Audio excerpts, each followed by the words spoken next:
Greetings once again, my friends, my fellow historians, and my fellow model lovers. And today's subject, fellow admirers and lovers of this beautiful lady right here, the U.S.S. New Jersey BB-62. This illustration is from the NAVAL kit. This is the Platinum Edition, and made to look the way she did in 1982. But this is going to be the backdrop and the subject of today's video. What I want to show you is a book from David Doyle, and this is going to be the U.S.S. New Jersey BB-62 from the Legends of Naval Warfare, from World War II, Korea, and Vietnam to finally museum ship.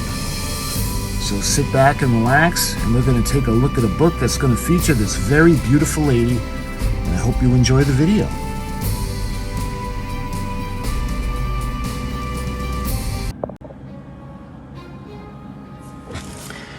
Okay, so I present to you Legends of Warfare, the Naval Series. This is the U.S.S. New Jersey BB-62.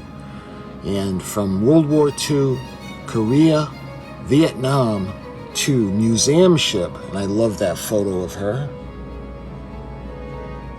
And this is by David Doyle. When we look at the back of the book, you can see the guns being fired in anger, and you can see it's got a little bit of information on the back. So, preserved today as a museum in its namesake state, the battleship U.S.S. New Jersey BB-62 saw combat during World War II and the Korean War, and was the only battleship of any nation to see service during the Vietnam War. Following service in Vietnam, the New Jersey was again retired to the reserve fleet, where it languished from 1969 to 1982, when the Reagan administration reactivated and modernized the New Jersey and its three Iowa-class sisters, U.S.S. Iowa, Missouri, and Wisconsin, and returned the massive ships to service. New Jersey was again decommissioned and returned to the reserve fleet in 1991. In that move that remains controversial even now, in 1999, the U.S.S. New Jersey was declared surplus by the Navy. The custody of the ship was then transferred to the Home Port Alliance Organization in Camden, New Jersey, which currently maintains the battleship as a memorial and a museum. This book, though more than 225 photos, documents the battleship from its construction through combat during each of its wars to the present day. And you can see the ISBN number is 978-7643-5663-6. And you can see $20. This is very inexpensive, and this is really an amazing book. The pictures are just phenomenal. So let me start to show you guys the book. First of all, when you open it up, I just love that photo of her. You can see the battleship. You can see all the crew members aft and at the bow. And she's just spectacular. Look at those massive guns. All right. There's a different picture when you look at the inside sheet, the page. And this is from the Schiffer Military. Let's see, 4880 Lower Valley Road, and that's in Pennsylvania. So let's go ahead now, and I want to show you guys the table of contents. Incidentally, this book is from 2019. So when we look at the contents of the book, you can see the construction. Chapter 2 will be launching, fitting out, and World War II service. Chapter 3 is post-World War II in Korea. Chapter 4, reactivation for Vietnam. Chapter 5 is the final service, and Chapter 6 is her museum status. And this is one of the trips I'm very much looking forward to. We're going to be going down to see the U.S.S. New Jersey this spring. So we're going to take a look at the data sheet. So this is I love this kind of stuff. Incidentally, I had done the history of the U.S.S. New Jersey, and I got a lot of information from this amazing book. So she was built in the Philadelphia Navy Yard, and her keel was laid down on September 16th of 1940. She was launched on December 7th, 1942, and she was commissioned on May 23rd of 1943. After the service, she'd be decommissioned in June of 1948 and recommissioned again in 1950. Decommissioned in 57, and she'd be recommissioned again on April 6 of 1968. Her decommission would then be December 17th of 69. And it would be 1982 as she would be recommissioned by the Reagan administration. And her final decommissioning would be on September 9th of 1991. She was struck from the wreckers on January 12th of 1995. She'd be reinstated on February 12th of 98 and stricken for preservation on January 4th of 1999. She's an Iowa-class battleship, and the sponsor was Mrs. Carolyn Edison, and her displacement in standard tons was 45,000, with a full load in 1945 would be 57,540 tons. And then in 1988, with a full load, it would be 57,500 tons. The length waterline with a full load would be 860 feet. The overall length was 887 feet, 6 5/8 inches. Her beam, the maximum was 108 feet with 1 3/8 inch. Draft with a full load, a displacement would be 38 feet. And the bunker fuel was 8,624 tons, and that was in 1945.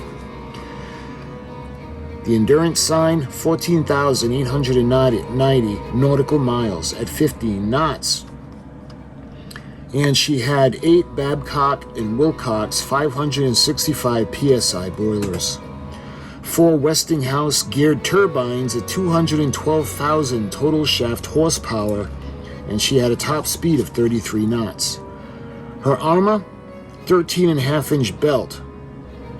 And the armor decks for 60 pounds, the bomb deck was 11.2 inches. The bulkheads was 17.3, the conning tower was 17.3, and the barbettes 17 inches, the gun houses.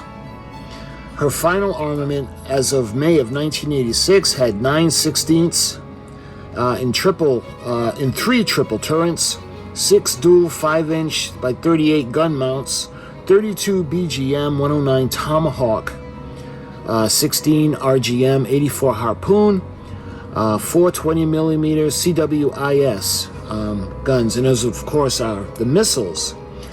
In 1945, her complement was 189 officers and 2,789 enlisted men. As of 1988, she had 65 officers and 1,445 enlisted men. Her motto would be firepower for freedom. So I want to show you, I'm not going to read the whole book to you, but I do want to show you some of these just absolutely amazing photographs. So this is a little after 2 weeks after laying the keel. The U.S.S. New Jersey BB-62. And this was October, looks like October 3rd of 1940. Amazing. I love these pictures. The next picture I want to show you guys again, when she's being built. This is January 9th of 1941. And look at this amazing picture. I don't see a date on it. This is on July 15th of 1941. This is October 9th of 1941. You can see her barbette taking shape. Look how far down it's going to go. And then we have another October 9th of 1941 elevated photo of the New Jersey. Shows the progress of construction above in the stern forward. In the foreground of the barbette with turret 3, with a shelter made of canvas over a frame positioning atop of it.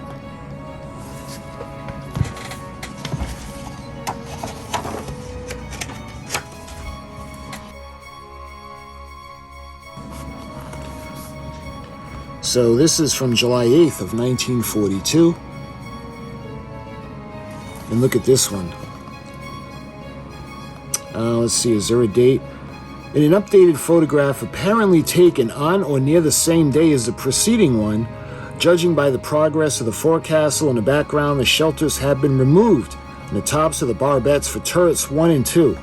The impressive thickness of the armor of the barbette and turret 2, the closest barbette, is apparent. The barbette was constructed of Class A armor, ranging in thickness from 17.3 inches to 11.6 inches. That's just an amazing photo. And this one is July of 1942, the aft part of the New Jersey. Look at that. And then you can see this absolutely beautiful shot of her. Let's see, where is this? This is December 7th of 1942. Actually, almost 27 months after the keel of the battleship New Jersey was laid, the ship was launched at the Philadelphia Naval Shipyard on the first anniversary of the Japanese attack on Pearl Harbor. December 7th of 1942, here the New Jersey is poised on its building ways on that date. Prior to the arrival of dignitaries and spectators who will attend the launching ceremony, in front of the bulbous bow stand for the christening party. Hanging from the bow are the 2 anchors and their chains. Attached with cables to the lower part of the bow are the 4 poppets, which help support the weight of the ship on the ways. Look at that. That is just gorgeous.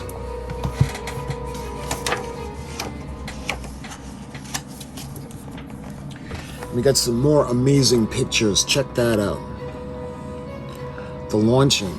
So, the New Jersey was viewed from a higher perspective on December 7th of 42 before the launching ceremony. And the one on the bottom, look at that. That's just breathtaking. A better view is available with this launching day photo, the starboard side of the 4 poppets. The poppets were carefully constructed to adhere tightly to the contours of the hull. Cables held them in place after the launching. When the poppets were removed, the poppets formed a sort of cradle to support and stabilize the ship as it slid down the ways and into the water. Upon launching, painted in white with the bow are the draft marks for the establishing and the depth of the hull in the water and the grid lines, apparently for photo reference purposes during the launching of the ship. And that's just a gorgeous photo. And now you can see her stern as she backs out gracefully. Again, this is the stern on launching day.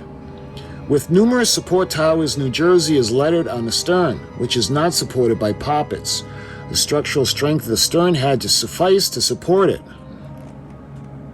And look at this beautiful photo. As seen in a closer view of the starboard stern of the launching day, the 4 propellers and the 2 rudders were not mounted until after the ship was launched. The rudder posts are on either side of the center line. Farther outboard are the propeller shafts. 2 inboard propeller shafts are housed in skegs, while the 2 outboard propeller shafts are supported by struts. The starboard aft poppet is between the inboard and the outboard starboard propeller shafts. Numerous workmen dwarfed by the ship are on the ways, going about work and preparing the ship for launching. Gorgeous. And here's another beautiful picture as she's being launched. Look at how it just shows you the size of her.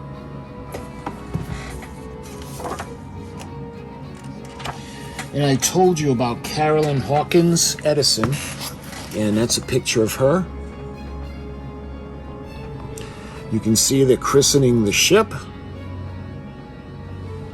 and she's sliding out. Gathering momentum, the ship slides down the ways. And on the christening platform, VIPs wave as New Jersey enters the Delaware River during its launching.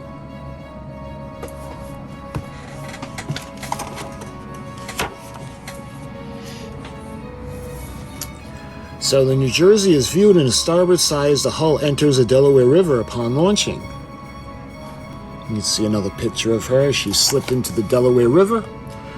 And among the construction tasks performed during the fitting out of the New Jersey was mounting of the 16-inch gun turrets. Here, turret 1, consisting of the gun house and gun pit, as the machinery flat is being lowered into the barbette on January 13th of 1943. The basic shell of the turret, then exited, was referred to as the weldment. The sides of the gun house, as seen here, were formed from 0.75-inch thick special treated steel, STS. The front had 2.5-inch STS. One of the turret weldmen was mounted on the barbette. The main armor would be bolted atop the STS plates at 9.5-inch Class A armor on the sides and 17-inch Class B armor on the front. Bolt holes were heavily bored through the STS on the side of the gun house, and the roof would receive 7.25-inch Class B armor. The rear of the gun house was 12-inch Class A armor. That's a big barbette. And you can see after she's fitted out, she was commissioned Philadelphia Naval Yard on May 23rd of 1943.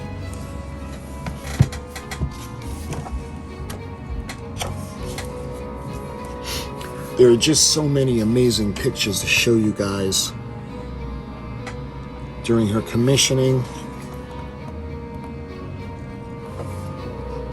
I love that picture. Look at that.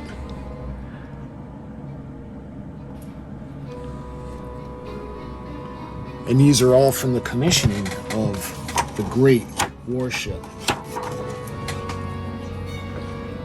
All right, life aboard ship. You can see.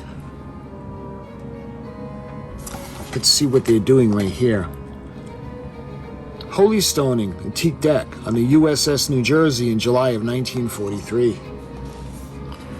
And I've used this, well, I've used a lot of pictures from the book in my videos, but this is from July 8th of 1943 from the bridge. And you can see the back side, July 8th of 43. And look at the stern, you can see, is that the Kingfisher plane? Yep, the Kingfisher scout plane, the Vought OS-2U plane. Of course, she had two of them. And speaking of which, this photograph shows the Kingfisher. So this is the Vought OS-2U Kingfisher scout plane, has just been launched from the U.S.S. New Jersey on July 20th of 1943. Here she is at sea, the aft smokestack. That is such a cool picture. And this is from July 21st of 43.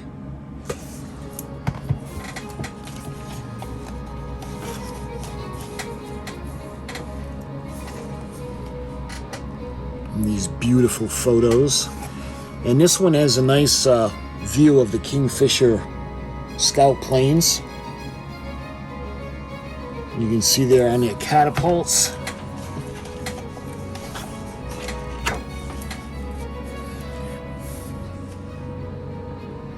Look at these beautiful photos.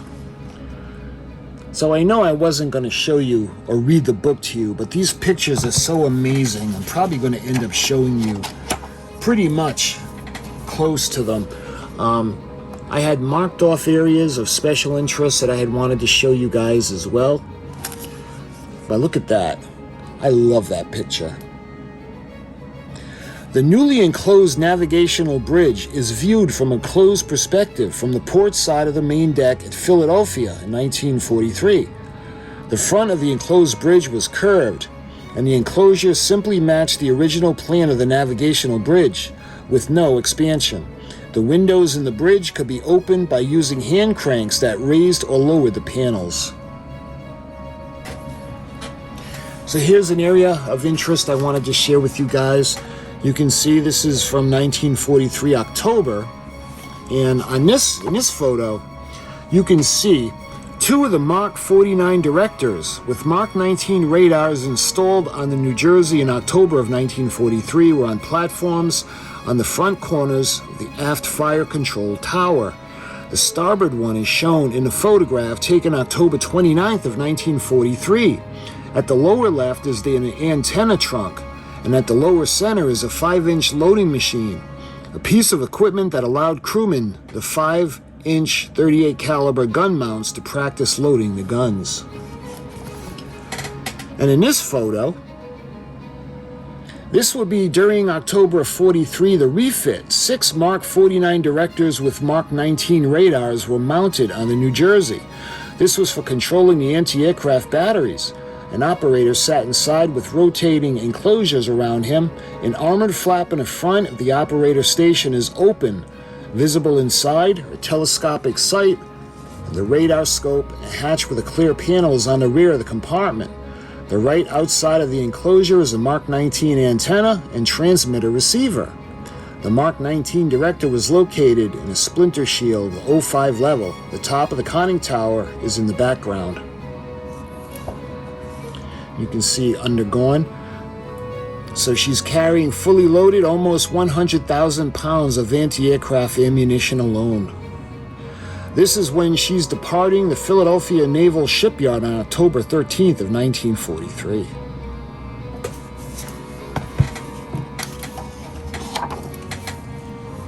You get some more gorgeous photos of her.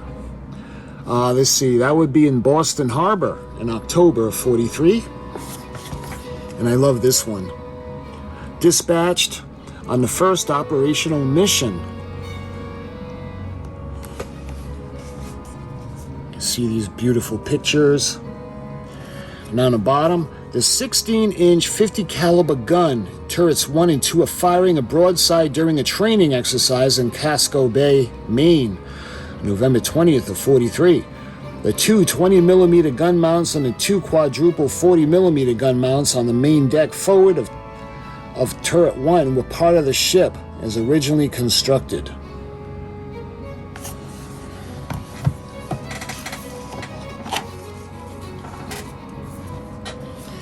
See these beautiful photos. Let's see, November 23rd of 43. And look at that. The plane. The Kingfisher has just been launched on the port catapult of the New Jersey off the coast of Maine on November 20th of 43.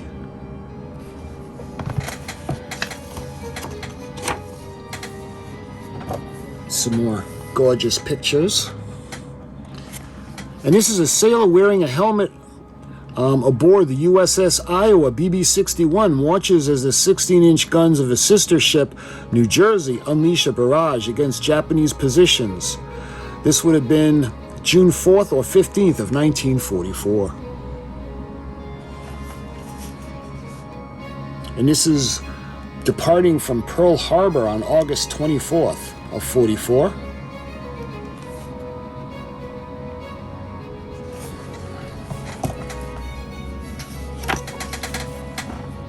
Get some more beautiful aerial photos of her at sea in August of 44.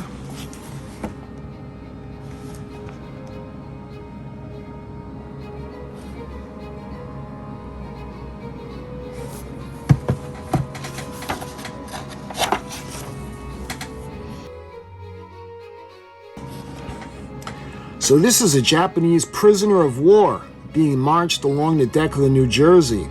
He may have been a member of group transferred to the battleship from the destroyer U.S.S. Marshall on September 12th of 1944.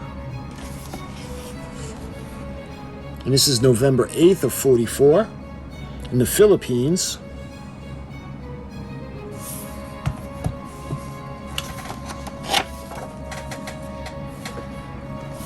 And this is part of the fleet. The New Jersey is slightly to the left of the center of the aerial photograph of the ships of the 3rd Fleet. That's a good picture of the plane. Member of New Jersey's crew are pulling lines in to haul the whaleboat.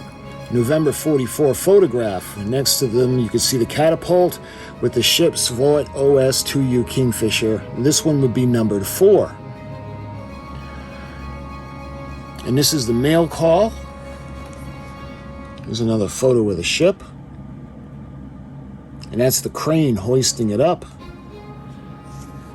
And then we can see the religious services aboard the New Jersey.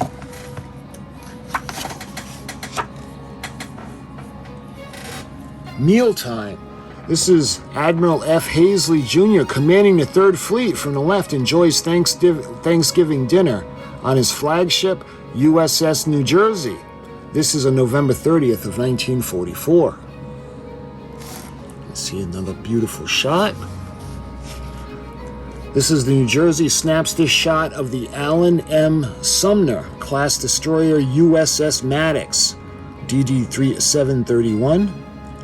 Almost submerged as a swell of Typhoon Cobra on December 17th or 18th of 44. So that ship's not sinking, it's just the swells. You can see the member of the crew, the 40mm anti-aircraft gun mounted on the New Jersey, taking advantage to take a nap during the downtime. You can see the cleaning and the greasing of the 44mm guns. And some entertainment, recreational activity.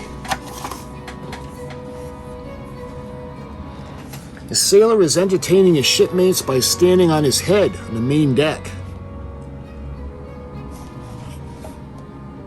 And this is again from December of 44.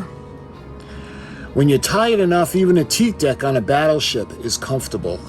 That's true. Not that I would know. 5 sailors are sitting on a steel cable stored on the top of the barbette, the 16-inch 50 caliber gun turret.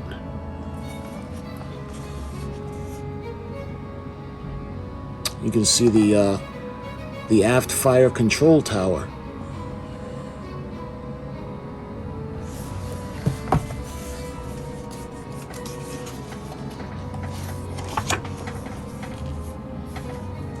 So this is from February 20th of 45. Again, this is the projectile with the rammer, the 16-inch 50 caliber guns. And you can see the gunner looks to open chamber in a 16-inch 50 caliber gun aboard the New Jersey, loading a round in November of 44. And look at those rounds. 16-inch shells, sliding it across the flat toward the shell hoist.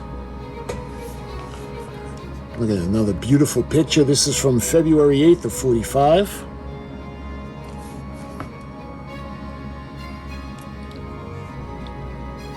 This is in March. Let's see, is this refueling? Refueling operation is seen from the foredeck of the U.S.S. Bory.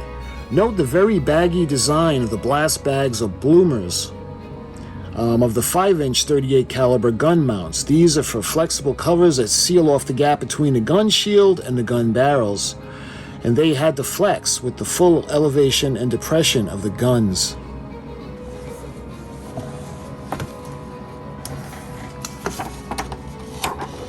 Get some really beautiful photos here. This is May 6th of 1945. The New Jersey arrived at the Navy Yard, Bremerton, Washington, for a long overdue refitting. Look at that picture. And this is the June 24th of 45, near the end of the modernization work.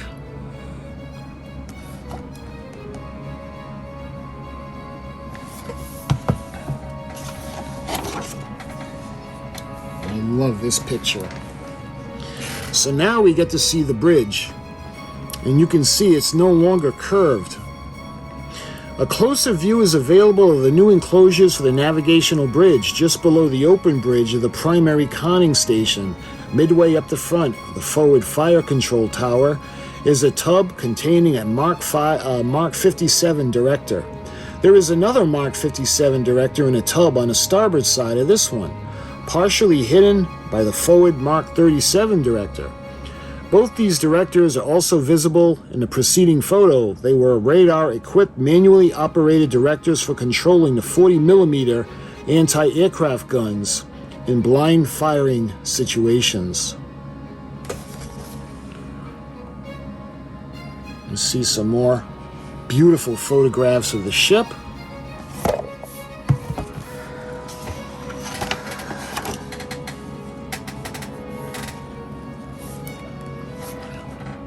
More photos during her fitting out. This is June 24th of 45. Look at that gun. That's just... I'm glad she's on our side.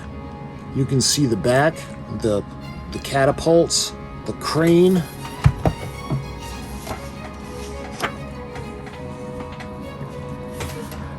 We have some more photographs, and this is from June, again, of 45.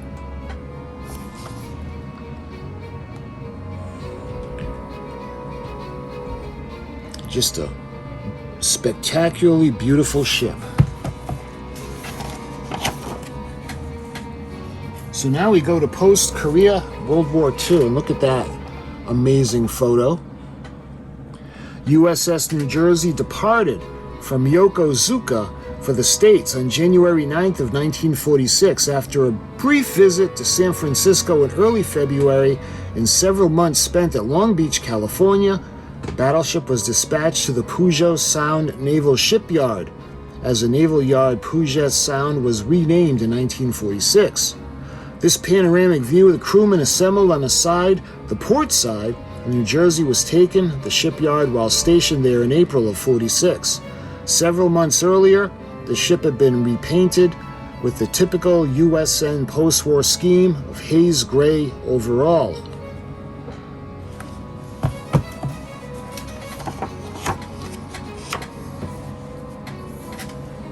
So this is the summer of 1947. Being transported, a contingent of U.S. Naval Academy students on midship cruise to Europe. And look at the plane. This is July 27th of 1947, a Curtiss SC-1 Seahawk scout plane. And you can see the battleship is moored at the Military Ocean Terminal at Bayonne, New Jersey on June 1st of 49. And look at that cap being lowered. A sailor standing on the roof of Turret 1 watches as a crane in Military Ocean Terminal at Bayonne lifts a protective dome for the quadruple 40mm anti-aircraft gun mount on the roof of Turret 2. And look at that picture, September 18th of 1950.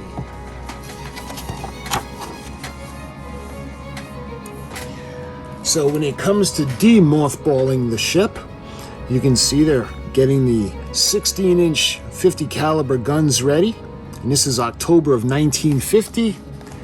And November 21st, New Jersey recommissioned in a ceremony at Bayonne. Fleet Admiral William F. Bull Halsey returned on the date his former flagship to deliver the main speech. Look at that awesome photo. This is May 25th of 51.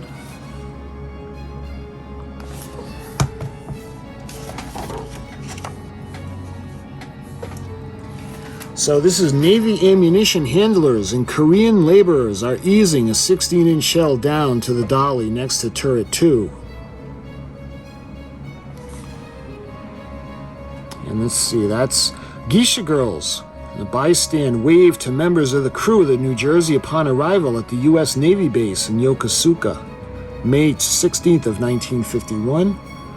And now you can see how the bridge, that curvature now is gone, and you can see now it's squared off. And you can see the Mach 37 firing director on the bottom.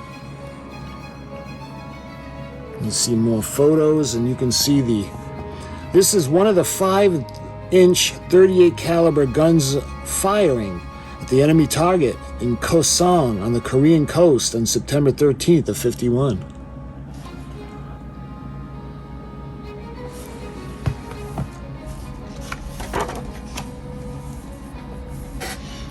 And I love it. Look at when she fires her 16-inch guns.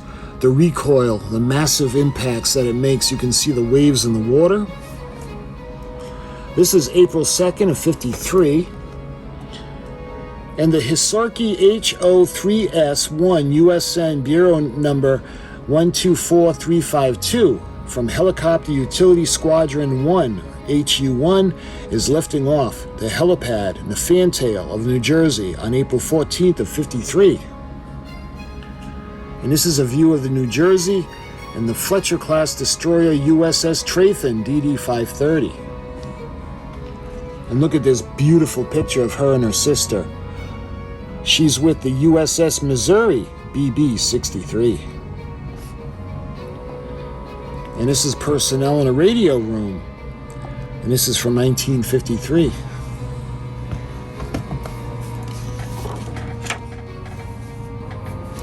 So we get into a little more modern photos of her now. 3 members of the engineering division of the New Jersey are at work in engine room number 3 on April 21st of 53. And this is a crewman collecting spent 5-inch casings following the mission against enemy targets on the Korean coastline. 2 members of the crew lower the projectile on the New Jersey. Arthur G. Longley on the left and gunner's mate first class Henry P. Castles are parbuckling shell on April 9th of 53. And on April 14th of 1953, President Syngman Rhee of the Republic of Korea visited New Jersey at Pearl Harbor.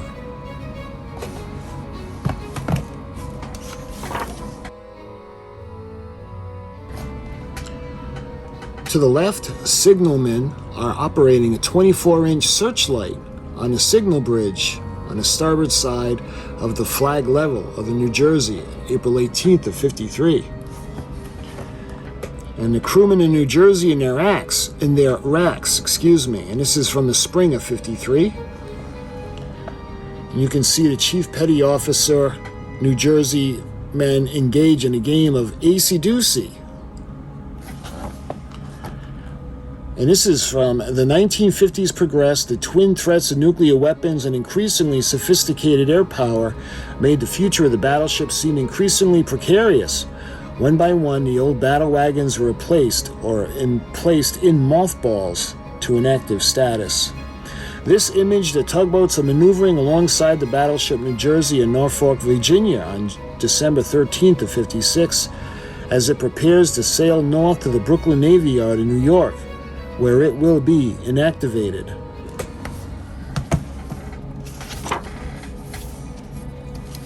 The ship would then be reactivated for Vietnam. Let me show you some amazing pictures.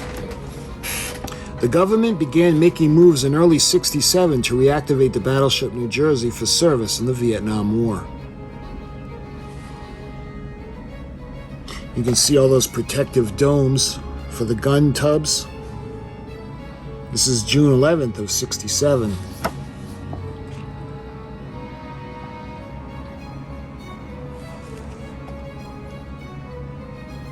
It's so much more exciting when she gets recommissioned as opposed to being decommissioned. So here's a good shot of one of those domes I was telling you about. The protective domes placed over the 40mm anti-aircraft guns. And look at this massive door of the conning tower on the 4th level. The 4th level above the main deck is the ship's conning station or pilot house. The armor of the conning tower is 17.3 inches thick, fabricated by segments of Class B armor. And that's a beautiful shot of her. September of 67. And look at that. Look at those massive propellers. After the New Jersey was floated into dry dock, the gate was closed and the water pumped out, allowing the hull to settle on carefully positioned keel blocks under the centerline of the ship and on the bilge blocks on the side of the keel blocks. In this view, from the port stern, the keel blocks and the port bilge blocks are visible, as are the rudders and 3 of the propellers. This is from the Philadelphia Naval Shipyard in September of 67. The blast bags were removed, so it's possible to get a sense of the thickness on the front of the gun house, 17 inches of armor over 2.5-inch special treated steel STS.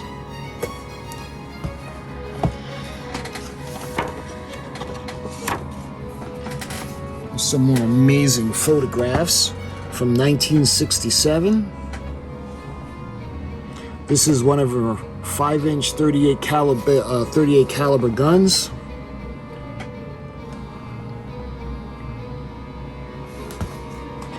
Look at that picture from the bridge. This is the galley of the New Jersey as it appeared in September of '67. And this is the equipment is shown in unidentified compartment of the New Jersey.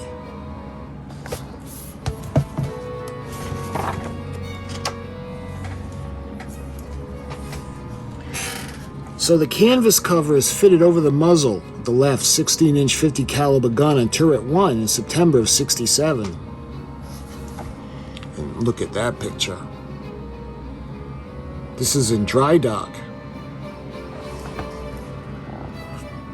This is one of the few night pictures we see. Floodlights illuminating New Jersey while work continues in dry dock number 3 at Philadelphia mid-January of '68. Fresh paint is visible on the bow. A new box-shaped structure has been added to the upper part of the forward fire control tower. An electric countermeasure ECM control compartment with a redesigned air defense station on its roof. Look at that. March 26th of '68. Delaware Memorial Bridge in the background. This is March 25th of '68. And look at that. This is April 6th. Being recommissioned. Love that photo.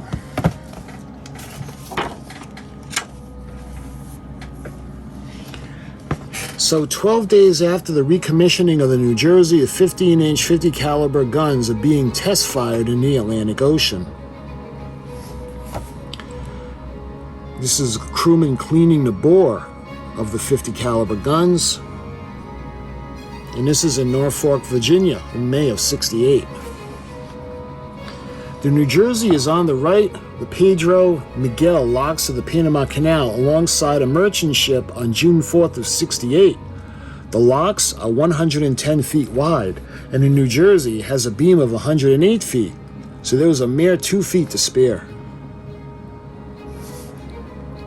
Sailors wearing the whites crowd the rails in any available horizontal space of the New Jersey negotiates in the Miraflores locks of the Panama Canal.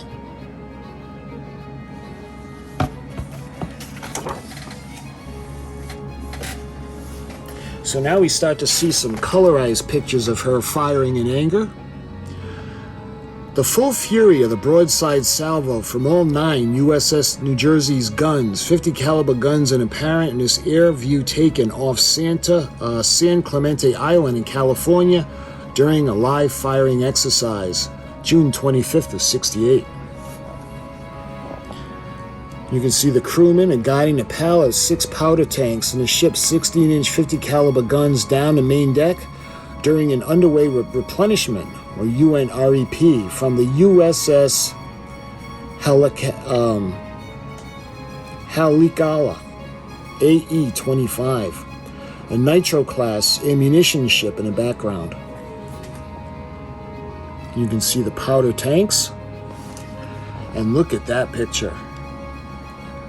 This is from 1968, and this is on her way to Vietnam.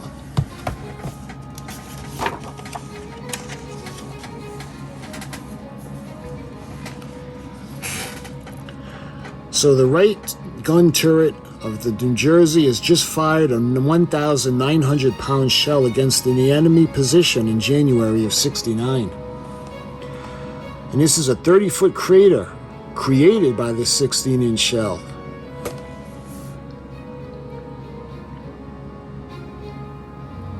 The shell had just detonated on a coastal plain, already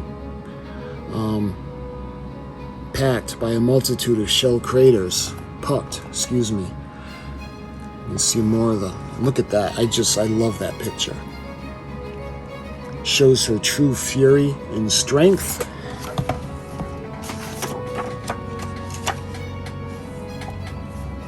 And this is another beautiful picture of her and her sister. The New Jersey was once again decommissioned in December of '69 at Puget Sound Naval Shipyard, Bremerton, Washington. For the next 12 years, the battleship will remain there in inactive status.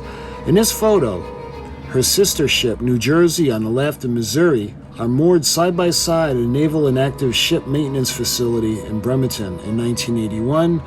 Soon, the New Jersey would begin its journey to Long Beach, California to undergo work prior to her reactivation.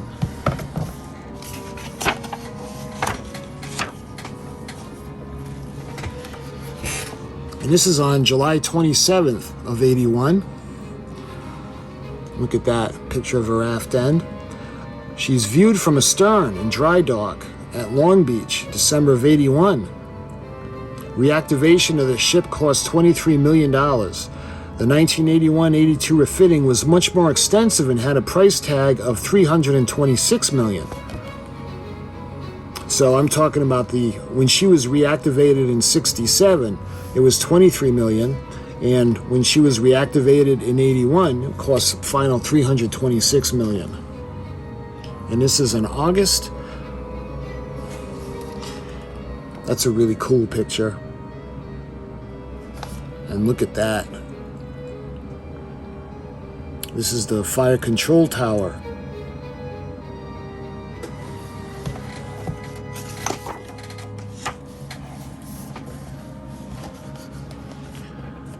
This is February of 82.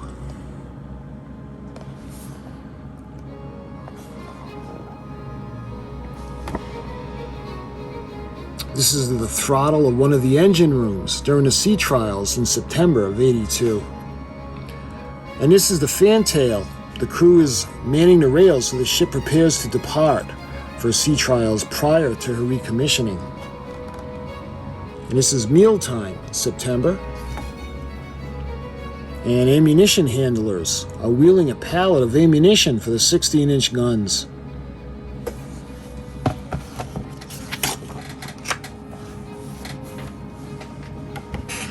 So crewmen on the main deck are uploading a rack of ammunition during preparation. This will be for the second round of sea trials. And this is her off the California coast. And weapons test. This is October 20th of 82. And you can see the recommissioning ceremony. It took place on December 28th of 1982.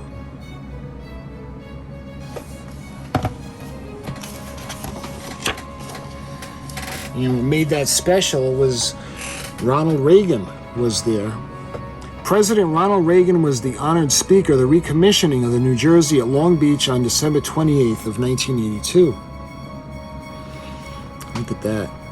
Crewmen marching towards the gangway during the recommissioning ceremony. President Reagan and dignitaries are seated behind the bunting in the O1 level alongside the aft part of turret 2. Preparing to raise the Union Jack on the forecastle. And you can see the bunting is rigged to the rails along the main deck.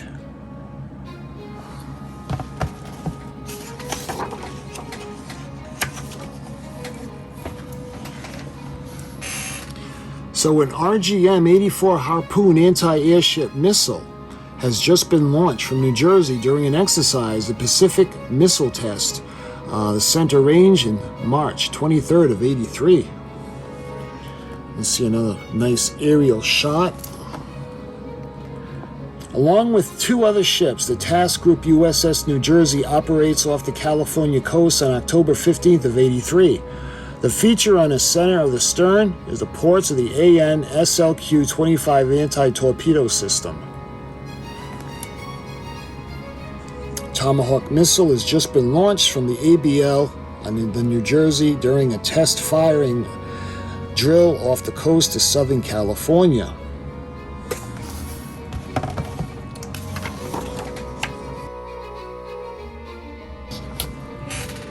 And this is the full production 1978 General Dynamics Phalanx CWS is a highly accurate radar-directed, fully automatic M61 Vulcan 20mm Gatling gun.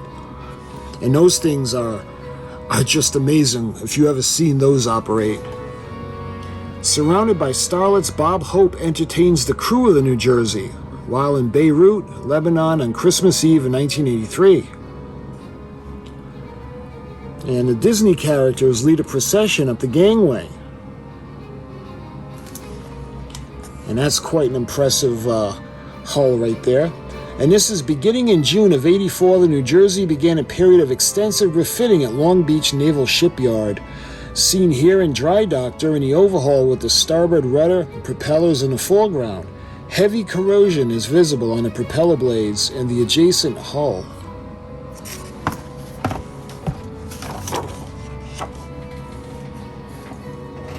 And this is beautiful. Look at that. A view forward, the forward fire control tower. And aft end you can see the helicopter, a CH-46D Sea Knight helicopter is about to touch down. You can see they're dressed in their whites as they prepare to enter Pearl Harbor on May 24th of '86. In the area aft of Turret 3, crewmen in New Jersey are being treated to a cookout, March of 1987. Occasional cookouts were a good morale booster for a chance of personnel to enjoy a meal outside the confines of the mess. Again in Pearl Harbor, and this is September 3rd of '88.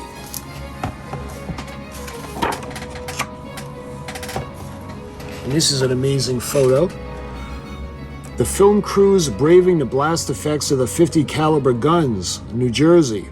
They firing a broadside salvo to open the celebration of the Australian bicentennial in October of '88. And see the smoke billowing from a target ship as shells from the New Jersey and the Missouri detonate during fleet exercises in '89. And following the fall of the Soviet Union and resulting cuts to the U.S. defense budget, the New Jersey was decommissioned for the fourth and final time on February 8th of 1991.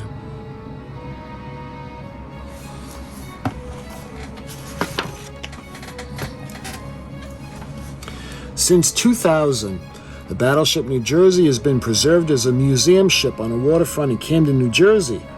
A series of walk-around photos in the ship were taken during 2008, as seen here in the starboard bow.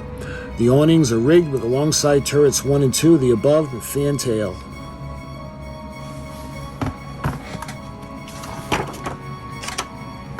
So these are photographs. This is of the foredeck. The tubular frame straddling the deck is the antenna array for the Naval Tactical Data System, or NTDS. You see turrets 1 and 2, and the roofs of turrets 1 and 2. You see midship.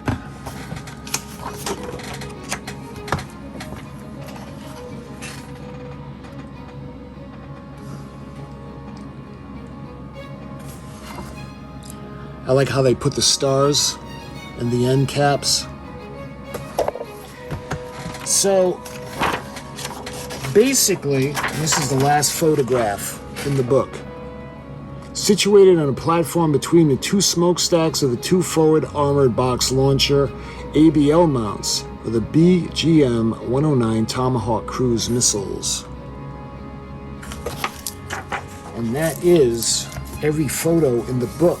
You know, I'm sorry, I did say I wasn't going to go through the book. When I had parts of it I wanted to share with you, but the pictures were just so amazing. And this is such an awesome book. And for $19.99, you can't beat it. If you want a resource on New Jersey, whether it's for model building, for historical purposes, or a curiosity on the ship, you can't go wrong with this book. I'm so glad I got this. This is a fantastic book on the ship. Again, this is from David Doyle. And I do have a few more books of the New Jersey that I want to share with you. But this one was The Legends of Warfare Naval, U.S.S, New Jersey, BB-62, from World War II, Korea, and Vietnam to a museum ship. And this was from David Doyle. So my friends, I'm sorry. I know it seemed to go on forever, but I hope you enjoyed the video. And until my next book on this beautiful lady to share with you, thank you for watching, and I'll talk to you guys soon.